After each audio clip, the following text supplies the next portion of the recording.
guys, welcome back to my new video. है आज चाहिँ म घर जाँदैछु काठमाडौँबाट खोटाङको लागि मेरो यात्रा चाहिँ सुरु भइसकेको छ है। अहिले चाहिँ म यहाँ काँडाघारीबाट निस्किसकेको छु। अहिले चाहिँ लगभग 10 बजेको छ जस्तो छ। घडी चाहिँ छैन मसँग, अघि नै हेर्दा चाहिँ 10 बजेको थियो। त्यही नै हो, अब 10 दिनको छुट्टी छ मेरो चाहिँ, त्यही भएर म चाहिँ हिजो निस्केको, आज चाहिँ घर जाँदैछु। त्यही हो गाइस, 10 दिनको छुट्टीमा अब मैले के गर्छु हैन, गाउँतिरको भिडियो ब्लगहरू चाहिँ आउने नै छ है। सबभन्दा सुरुमा त म मेरो दाइहरूलाई धन्यवाद दिन चाहन्छु, किनभने उहाँहरूले मलाई चाहिँ बिदा त्यही नै छोडिदिनु भएको छ र बिदाहरू पनि अब सकेसम्म मिलाइदिनु भएको छ। त्यही भएर म दाइहरूलाई चाहिँ धन्यवाद दिन चाहन्छु है। अब त्यस्तै हो, फर्दरमा अब कहिले कस्तो बिदा नमिल्न सक्छ, तर दाइहरूले चाहिँ मिलाइदिनु भयो, त्यसमा चाहिँ धेरै खुसी लागेको छ। अब भनेको बेला जान पाइयो, त्यही नै त हो। अब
अहिले चाहिँ म रोसी खोला आइपुगेको छु है। अब यहाँबाट मङ्गलटार चाहिँ लगभग 7-8 किलोमिटर कति छ। अब हेर्दै जाउँला है। रोसी खोलाको बाटो चाहिँ यस्तो छ है त। पर त झन् अघि लास्टै थियो क्या भकुन्डे बेसतिर। ओके पटपट बस्छ यार, दामी छ क्या। हेरेर कस्तो स्विमिङ हानुम खालको छ क्या। हेर्नु न दह पनि बा खतरा छ त। यस्तोमा चाहिँ हो क्या खेल्ने भनेको त मस्त हुन्छ नि त। बाफ बाफ यो चाहिँ अस्तिको पोहोरको बाढी पहिरोले चाहिँ बाढीले गर्दा चाहिँ सबै लगिदिएको अब सबैलाई थाहा नै छ। तर पहिला अनि यो माथि त्यो बाटो चाहिँ यतातिर अहिले चाहिँ फेरि त्यो अस्ति दसैँमा 18 गतेदेखि सुरु भएको बाढीले चाहिँ यो अर्को पनि लग्दैछ क्या माथितिरको पनि। अनि अहिले चाहिँ बाटो यताबाट बनाएको रहेछ है त। पहिला चाहिँ माथिबाट थियो, अहिले चाहिँ खोला भएको रहेछ क्या। गाइस देख्न सक्नुहुन्छ। तर बब्बाल छ क्या। म चाहिँ हल्का अघि यो क्लच चाहिँ अलिक टाइट भएर कस्न त्यो लुज अलिक हल्का लुज गर्नलाई चाहिँ म लुज बनाउनु पऱ्यो भनेर रोकेको थिएँ कि बाइक। ओ जुत्ता भिज्यो बा, पानीमा खतरा खेलिदिनु पऱ्यो भनेर भाइ जुत्तै भिजिदिएर क्या। एमआरबी दाइको देखेर यस्तो खेलिदिउँ न त भनेको, साइड भिजिदियो नि। बवाल छ त कार त। त्यही अनि ठ्याक्क क्लच लुज गर्नु पऱ्यो भनेर रोकेको होइन भरे त्यो ऊ भइदिरहेको रहेछ क्या। के अरे के भन्छ, चेन त लुज भएर तल डबल स्ट्यान्डलाई छोइरहेको रहेछ क्या। त्यो अघि काठमाडौँबाट सबै ब्रेकहरू बनायो वरि, मोबिलहरू फेरि वरि हिँडेको र पनि त्यो बनाएर हिँडेको कस्तो बनाइदिएछ भने मजाले कसिदिन सक्यो हो क्या। अनि बाटोमा आउँदै लुज पनि भइदिएछ क्या। र पहिलेदेखि लुज भएको कारण नि त्यही भएर अनि म चाहिँ फेरि त्यहाँ एकजना दाइले चाहिँ देख्नुभयो, त्यसपछि बनाउनु लाग्यो। अनि म चाहिँ अहिले आएँ। मेरो त दिनै खराब पहिला चाहिँ के हो के हुन्छ घरि के हुन्छ बा। पहिला चाहिँ हामी माथिबाट जान्थ्यौँ है, माथिबाट पुलबाट जानु पर्थ्यो भने अहिले चाहिँ तलै रहेछ कोसीको खोला। के प्लानिङ थियो भने हामी चाहिँ अब पछि मेरो साथी पनि उतै काठमाडौँतिर थियो। अनि हामी चाहिँ सँगै आउने, माघ मनाउने गरी माघे गते मनाउने गरी जाने। अनि यो खोलाहरूमा चाहिँ पौडी खेल्दै जाने भन्ने विचार थियो होइन। त्यो चाहिँ पुरा हुन सकेन किनभने साथी चाहिँ अलिक बिरामी भएको कारणले ऊ चाहिँ आउन सकेन। म पनि भनेको टाइमभन्दा अलिकति छिटो नै बिदा निस्किएँ। त्यही भएर हाम्रो प्लानिङ चाहिँ सफल हुन सकेन। त्यही नै हो। धुलोले चाहिँ मार्ने रहेछ।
मुलकोट बजार है।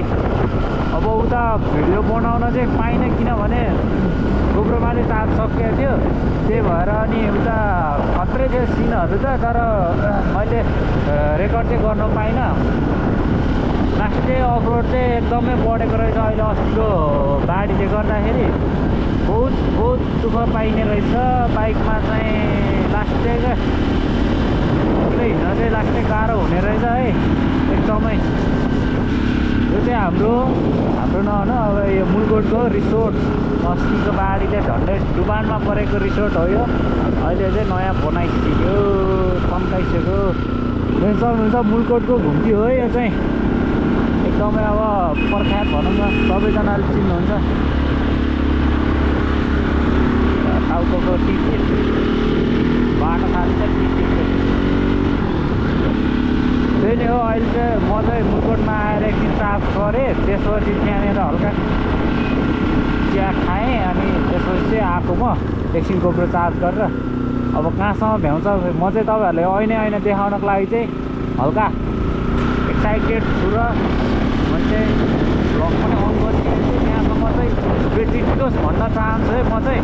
त्यसपछि चाहिँ हाम्रो के आउँछ भने सिन्धुली अब यो ऐना पछाडि चाहिँ उता चाहिँ हाम्रो रातो डाँडा, जुन सेल्फी डाँडा भन्ने गरेर चिनेको छ, तर डाँडा चाहिँ रातो मरु जस्तै छ है त।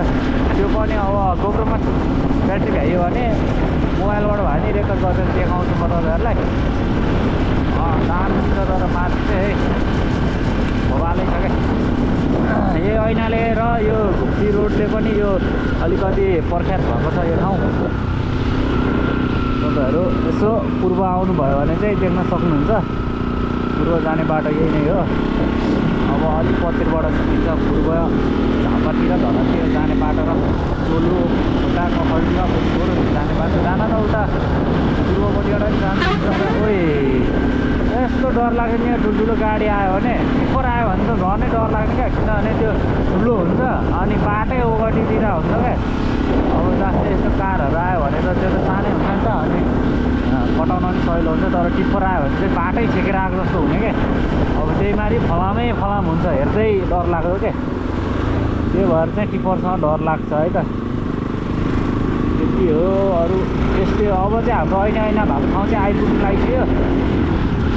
म चाहिँ 10 बजे हिँडेको, लगभग नेपाल थोक चाहिँ 2 बजे आइपुगेको रहेछु। त्यहाँ हेरेको मैले ऊ चाहिँ के भन्छ अरे हेडफोनमा हेरेको 2 बजेको रहेछ। अब घर चाहिँ कतिखेर पुग्छ थाहा छैन है मलाई। आज चाहिँ म जयराममै गएर बस्छु, किनभने त्यहाँ काकासँग बस्छु। बसेन भने चाहिँ काका बिसाउनुहुन्छ नि त, आएर मेरै घरको छेउबाट गयो ननिस्किकन चाखा भन्नु होला।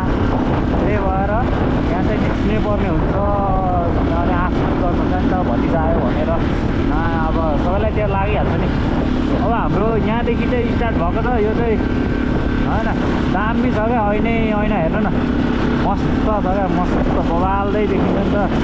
तपाईँहरू नि यहाँ चाहिँ मन्दिरमा गएर देखाएर आफ्नो गाडी पर्या त्यो त बर्थ्यो भने अनि केही लेख्न सक्नुहुन्छ है त। अब त्यही हो, बबाल छ मन्दिरै भइहाल्यो। अब केही गर्न नसके मन्दिर अगाडि आएपछि हरेन बजाइदिनु भन्ने चाहिँ मैले थाहा पाएको। त्यही भएर है त। ल ऐना चाहिँ यति नै हो।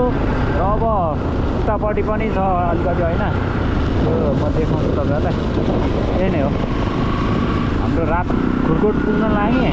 अघि त्यहाँनिर रातो डाँडा भन्ने ठाउँमा चाहिँ त्यो सेल्फी डाँडामा चाहिँ मैले भिडियो बनाउनु पाइनँ, किनभने खासै मान्छेहरू अलिक टन्नल थियो क्या, त्यही भएर यस्तो लाग्यो।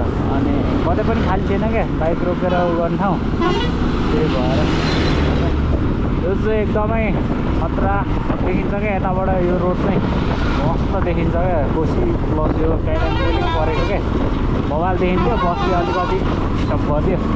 त्यही नै हो। अब खुरकोट आउँछ हाम्रो चाहिँ, अनि खुरकोटमा एकछिन बस्छु, त्यसपछि चाहिँ म जान्छु है त। त्यही नै हो।